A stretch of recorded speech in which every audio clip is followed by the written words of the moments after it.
Okay, hello everyone. Thank you for joining this webinar.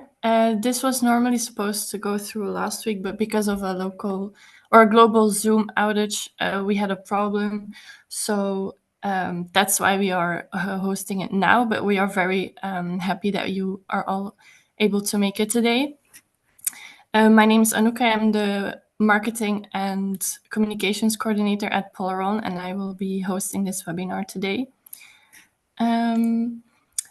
But before we jump in, I would like to remind everyone to please leave your comments and questions in the chat box below through Zoom or through YouTube live stream. You can also drop your comments below, and our experts are here to answer them at the end of the webinar. And also please subscribe to our YouTube channel and our social media. Today we are going to cover German citizenship. What are qualification requirements in 2025? What are the determination, declaration, and restitution pathways? And are there alternative pathways? Because this may be a bit confusing to some people. And then what are the actual benefits of working with a company such as Polaron instead of just going straight to the consulate?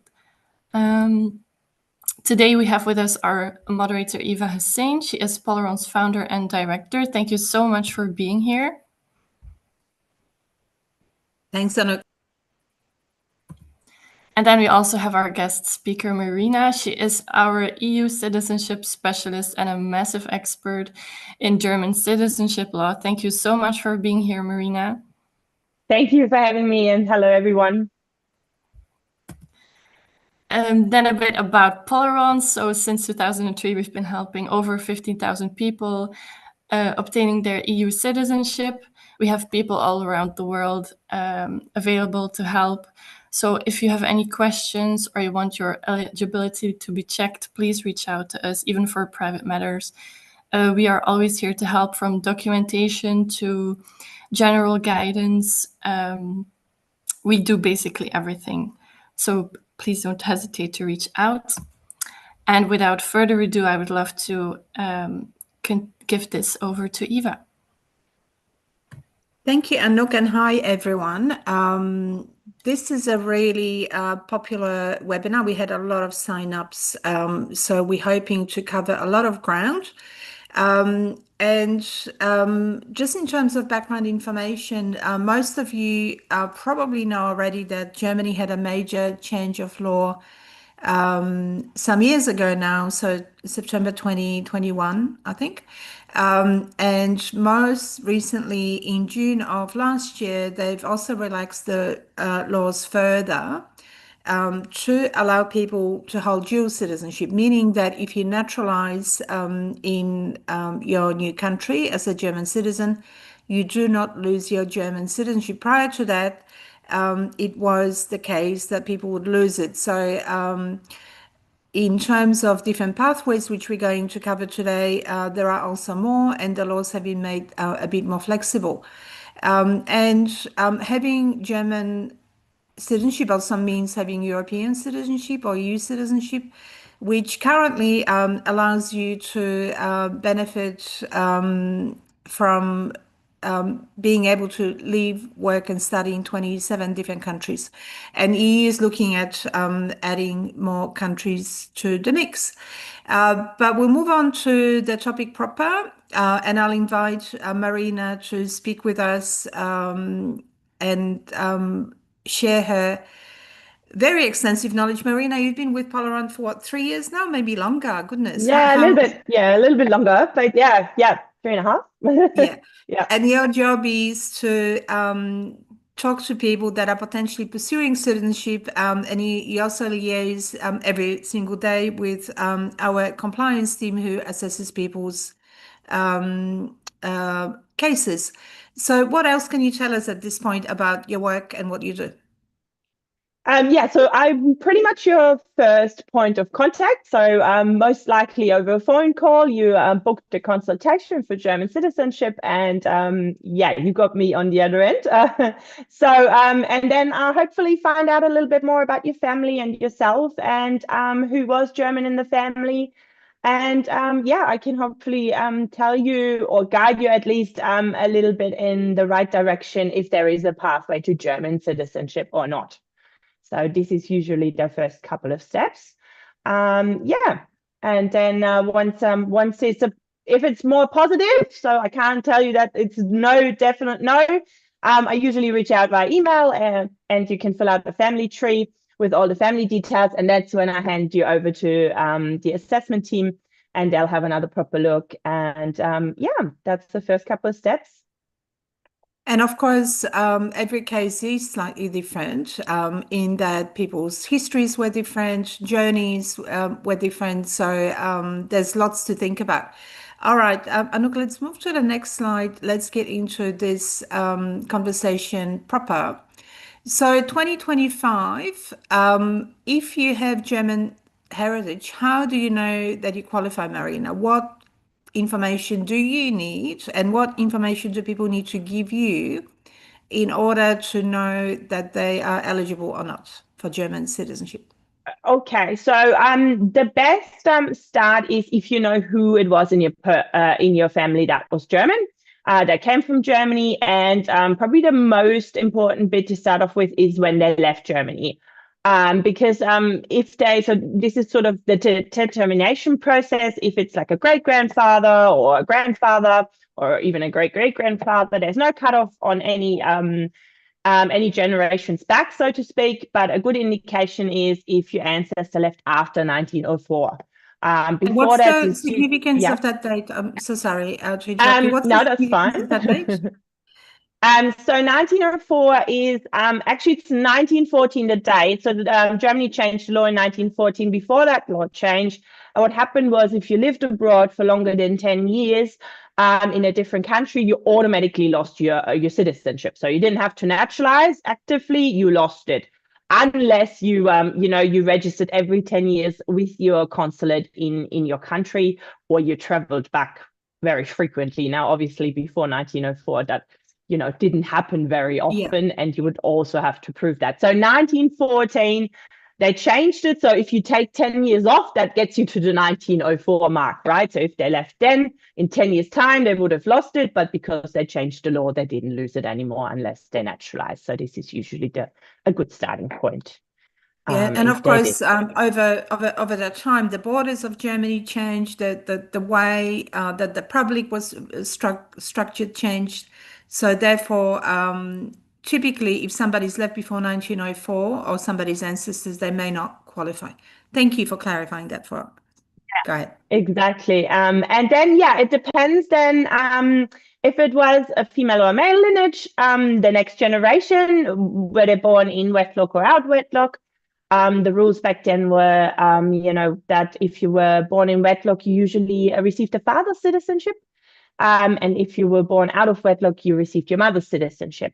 So if the person, your ancestor, was still German at the time of the next generation's birth, and it was, for example, a male, then it's a good chance that, the next generation received German citizenship, and it hopped over into the next generation, so to speak.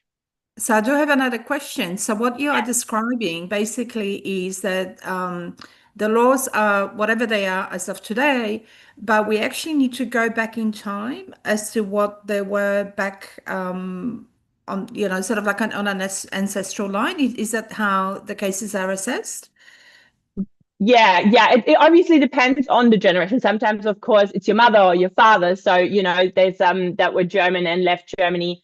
But yeah, sometimes if it was not after 1904, it could be your great-great-grandmother or your great-grandfather. So we have to, jump back a couple of generations, and then see that it travels down without interruption to you. So I always sort of try and explain it to clients. It's like a domino effect, right? So once that person starts the domino, it has to travel all the way through to you without interruption. But we look back in time as to what may have happened to your ancestors to check whether that uninterrupted chain of citizenship kind of remained intact. For most of the pathways, there's one pathway, and we'll cover that shortly, that may be different, but for most of pathways through descent or through blood, we would need to know what happened to your ancestors along the ancestral line before we can tell you if you qualify or not, right? Yeah. And then for the first path, or for most of the pathways apart from restitution, it depends obviously when your ancestor naturalized, so when they actually became a citizen of their new country. Because as we mentioned before, Germany only just changed the law of dual citizenship. So back then you would have automatically lost your citizenship without even knowing about it. A lot of people didn't. But as soon as you're naturalized, you lost that. So your next generation has to be born before that happened. Brilliant. And what other things do we look at to know whether somebody qualifies or not? What might be some things that would make you not qualify, for example? You've mentioned marriage or being a particular gender even. You also mentioned being naturalized. Anything else? Well, the early immigration, definitely, if you say, your ancestry started in 1850, Yeah. which is amazing that, that the family information is there, but unfortunately it is just too far back. Females, yes, it depends who is the female in your line. There's a new pathway a few years ago where they changed the female discrimination, but before that change, it used to be if the child was born before 1975 to a German mother but a foreign father, and the parents were married, the female couldn't pass it along. It was only before that law changed after 1975.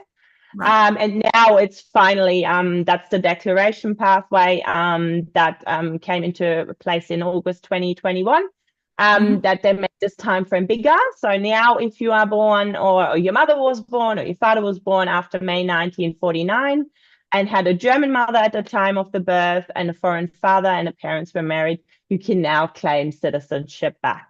Right. Which is great, because it happened obviously, especially with the after war period, right? For maybe our US clients, very common case that a lot of soldiers, a lot of Americans were stationed in Germany, and met a German girl, and Yes. you might have Well, even even been love. yeah, exactly. And you might have even been born in Germany and spent the first couple of years there, but you never actually held German citizenship because they don't have that right of soil, right? Which compared to the US. So because your mother was German, you never had a chance to obtain German citizenship, and now you can.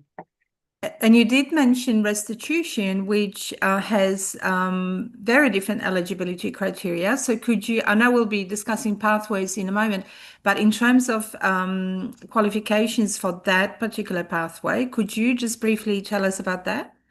Yeah, so restitution, as the word says already, is for people or descendants of people that were persecuted during World War II. That can be political, religious, they've been Jewish, and they were able to flee. And that is the pathway for all the descendants of people that were happy to really get out of Germany and start their life somewhere else.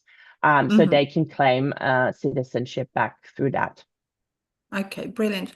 And just one other quick question, and we get that a lot, is my understanding too, and that is people that were born on German soil, but were American soldiers, well, the parents were American soldiers, let's say, based in Germany.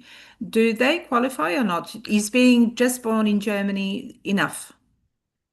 No. So it doesn't give you the right, unfortunately, to citizenship by just being born. You still have to have a parent, father, mother, or grandmother, grandfather, that held German citizen at the time of your birth in Germany. And that's probably the most common scenario, that it's a female and it was a US soldier, your father was in the army, or grandfather, and they met there and fell in love.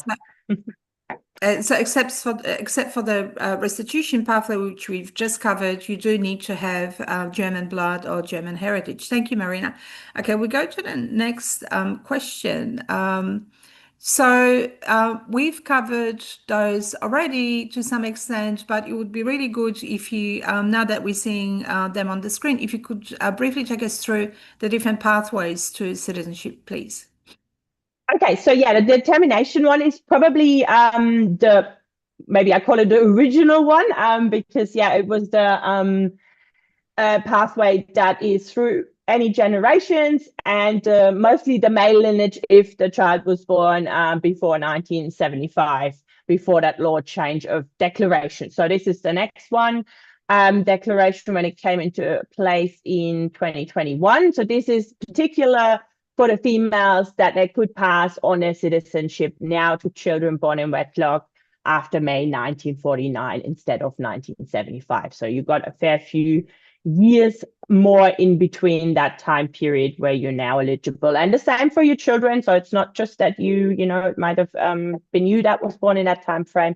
It's also your descendants, children, grandchildren that are eligible. Now the big part about this law we should probably mention is the sneaky Germans made an expiry date on the declaration pathway, so to 10 years. So August 2021, you have till August 2031 to apply for it.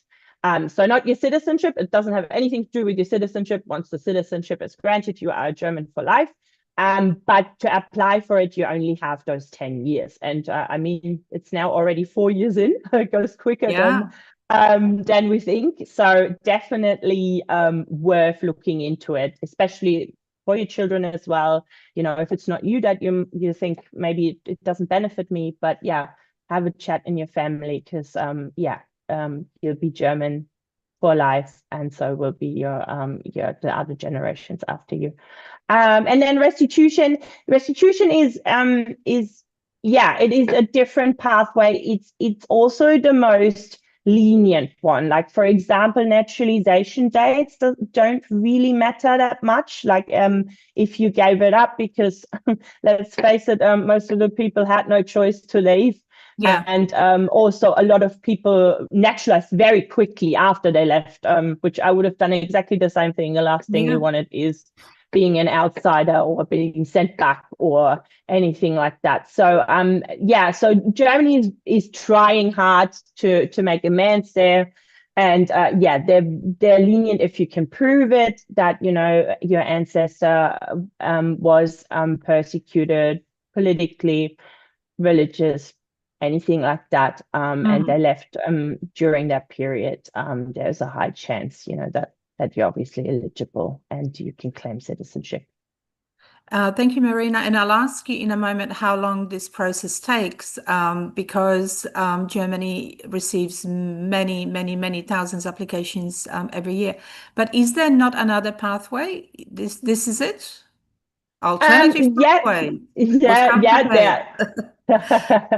There are other pathways. I mean, the pathways we covered by descent, right? So they are the most straightforward processes, because it's your right. If you're eligible, technically, it's your right to be German. There's obviously other pathways. There's the normal pathway. You can move to Germany on a visa, through your work, and then live there permanently, and then naturalize later down the track. There's also a pathway called discretionary naturalization, which is for people that are outside of Germany, and they want to obtain citizenship. Very complex process. It definitely helps if you have heritage. You might not be eligible because they left too early, or something with the dates just didn't add up. But it is a complex process. It takes a long time. You have to have a language level of a B1. And it's discretionary. So it's up to the German government if they want to have you, if you would be a benefit. And it's a very thorough process. So you're kind of answer everything, all the questions, right? Your financial status, everything will be laid out. But it is an option, for people. We have clients, when we had clients in the past that had great ties, strong ties, and history and backstory, and it made sense for them to consider that pathway. And then there's renaturalization for people, obviously, that held German citizenship, naturalized to another country, and lost it. So if they lost it, let's say by naturalizing, there's a pathway for them to reclaim it. What does that look like? It's very similar to that pathway I just mentioned, the discretionary pathway, naturalization pathway. Same scenario. You have to prove why they would want to take you back. There's a little bit of difference if you naturalized after 2000, because that's when Germany had a retention in place where before you naturalized, if you knew about it, you could file for a retention and lay out what the reasons are why you would want to like to keep your German citizenship while taking on another one. And they, in a lot of cases, granted that. So if you didn't know about it and didn't do that, you can still renaturalize, and they look a little bit favorable on these cases because they consider, they take into consideration your personal story, what you would have said, if you would have filed for that retention. So that you have a little bit of an advantage, but you still have to prove the other points and making it appealing to Germany to have you back. And of course, you have to still be alive, and your children, grandchildren, if they are adults already, would not benefit. Am I right? No, they would have to do the same process than yourself. If it's obviously a future child after you have your German citizenship back, or you got it granted through those processes, that's a different story. Then they are all German as well. But if they're already alive on adult, then they have to go through the same process.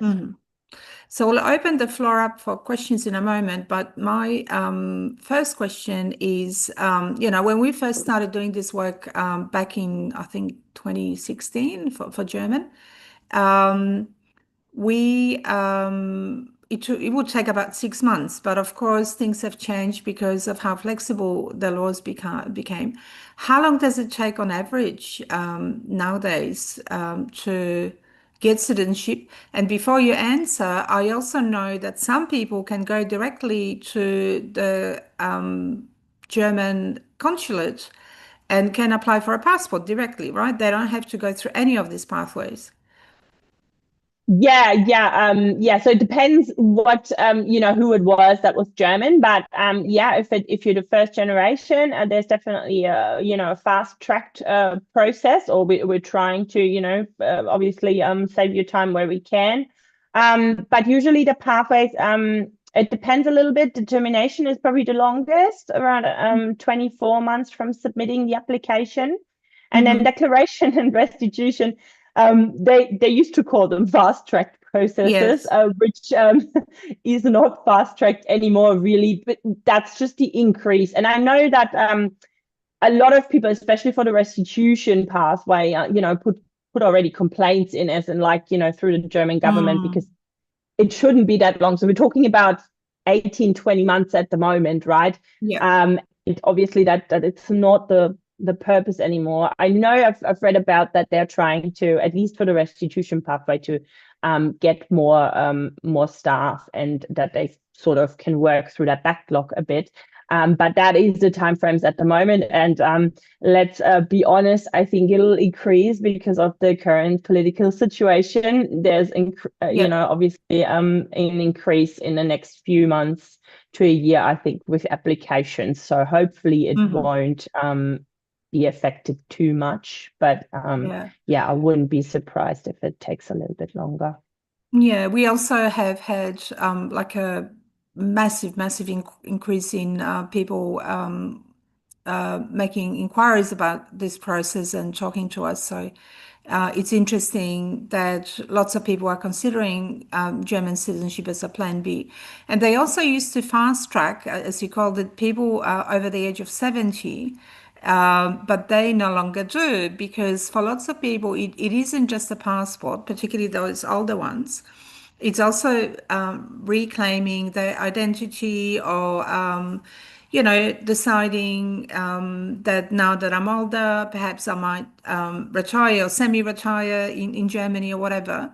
But they no longer accept people over 70 as fast-track cases, do they? I think it depends.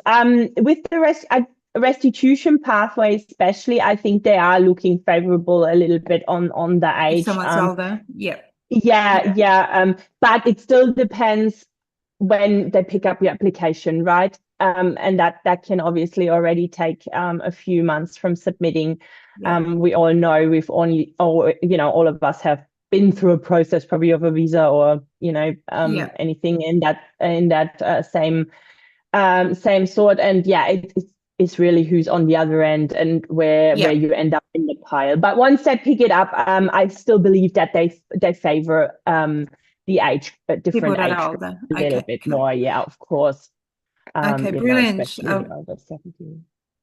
Brilliant. Thank you. So question times. I'm going to hand over back to Anouk because I know we have a lot of questions. We might only be able to answer a couple, but we will answer any questions that you pose afterwards if you run out of time. Over to you, Anouk. Yeah, that was wonderful. Thank you. So I'll start with the first question, which is if my mother gave up her citizenship when she married a US citizen, but her family on both her parents' sides in Germany have been from the same city in Germany for a few hundred years. We all speak German and I have a lot of documents and my mother is still alive. May my grandmother be my target person? Do you want me to answer that one? Yeah, go ahead. Yes. Who else but you? It depends. So it depends, first of all, because marriage was mentioned, when that marriage happened, and if she lost it through marriage or if she lost it through naturalization before that next generation was born. However, if it is that she naturalized before the next generation was born, then we can't jump over that middle part and go to the grandparents. That is not possible. So it has to be like a domino. It has to travel through everyone down to you, and it can't be stopped anywhere. So, but it would definitely depend on the marriage, when the marriage happened and how she lost it. If it was just through the marriage or the naturalization was a case there as well. So just to quickly summarize, if somebody along the ancestral line lost citizenship through naturalization or marriage or whatever it was, you cannot skip a generation and go back to the people, in this case, grandmother that held citizenship, because we need to show that continuity along the ancestral line. All right, next question. Yeah. So someone asks, what about my spouse? Let's say that I'm able to get my German citizenship. Will I be able to get that for my husband as well? Or will he only be able to get a European visa? Would we have to live in Germany or could we live anywhere in Europe? Can you help me with that as well? Go ahead, Marina. Okay. That's a very common question. Very good question. Get that asked a lot, obviously, because when you eligible for German citizenship, you worry about the rest of the family. So spouses are not eligible for German citizenship through yourself if you hold it. However, there is a visa option, a spouse visa option for the EU. We're no visa specialists, so I can't elaborate too much on it. But usually it is quite a straightforward process that gives your spouse the right to reside there for a longer period of time. And then obviously there's an option to naturalize for your spouse. If you move to Germany and you're there for 3-4 years and you like it, you're going to stay, your spouse has the option to become a German citizen through the naturalization pathway. It doesn't, I think the spouse visa is for the EU, so it shouldn't matter where you live in the EU. But I'm not, as I said, I'm no expert on the visa front, but there's definitely options. I might just add there, so that the way that it works is that if you are a spouse of a EU citizen, whichever citizenship that might be, there's a process for you applying for a spousal visa. and it essentially gives you the same rights as you have, but not citizenship directly. And it's handled by the local government of whichever country you move to. So let's say you hold German citizenship and you move to Sweden. The Swedish government has a process in place for you to get a visa, a spousal visa, and you would be able to remain there as long as you remain married to your EU citizen. And essentially, this type of visa cannot be refused because it's then considered discrimination under the EU laws. So, but each country's regulations are slightly different and the paperwork's different. But if you are married to a EU citizen, or if you're a child of a EU citizen that is minor, there are provisions in each member state laws, countries' laws that allow or enable that. I think we over time. How quickly has that gone? Anouk, can we squeeze in one more question very quickly? Yeah, I think we can. I have an interesting question here under restitution. What sort of documents are required? I have copies of a few things, but no originals of things like birth certificate, passport from my grandfather. He left due to politics, religion reasons. Oh, good question. Marina, could we quickly give good, quick overview? Good questions. Look, you would have to prove the persecution part. If it's political, it's probably a little bit more difficult. You have to have some sort of records that prove the political side. If it's religious, it could be a passport with a J stamp on it, vital records that state the religion of your family. Would be marriage certificates. Usually German vital records had that the religion mentioned. If you have, it depends. If it's just a copy, it might not be enough. Certified copies are enough usually, especially for the restitution pathway. But yeah, if it's just a copy, it might be worth getting help obtaining originals if possible. Obviously, passports, that's a different story. But if it's a vital record, we do offer research as well, so we can always help with that. Something to keep in mind. But yeah, that's usually how you prove that the persecution happened. Yeah, and we can come in with helping you find those records. And for this particular pathway, it's not that it's discretionary because the qualification criteria are quite clear, but the types of documents that you can submit that the German government will accept vary. So firstly, it depends how your ancestors were persecuted. What was it that happened to them? And there are different ways that you can prove that persecution. It does have to be based on documents. So just remember that despite all the modern progress, Germany still requires a paper submission. So as Marina said, everything has to be certified. The submission goes through to the German government on paper. If you do have copies of things, then that's a really, really good start because then we can either point you in the right direction of where to get those documents, or we can help you. But types of documents that you can submit as proof of persecution vary. And I think Marina's already mentioned a passport with J stamped on it for Jewish people. There's lots of different things, including statements after the war that people have made as refugees, even outside of Germany. But it just really depends what happened to your ancestors. And we, of course, are happy to help. We're terribly late. My apologies, but this was such an interesting discussion. And Marina, thank you for sharing your knowledge and expertise and kindness. I really love how you explain things so clearly and passionately. So thank you. Just very quickly, back to Anouk, just to give you all our contact details in case we haven't answered all the questions, which I know we haven't because we've run out of time. So we're just going to have to do it again. Over to you, Anouk. Yeah, thank you so much. No problem. I would like to tell everyone that don't worry if your questions haven't been answered. I think we will be able to answer them even after the webinar is finished. And if you have any other questions, you can email us at citizenship@polaron.com.au or call us. We are always available to help you. You can also follow us on Facebook and on LinkedIn.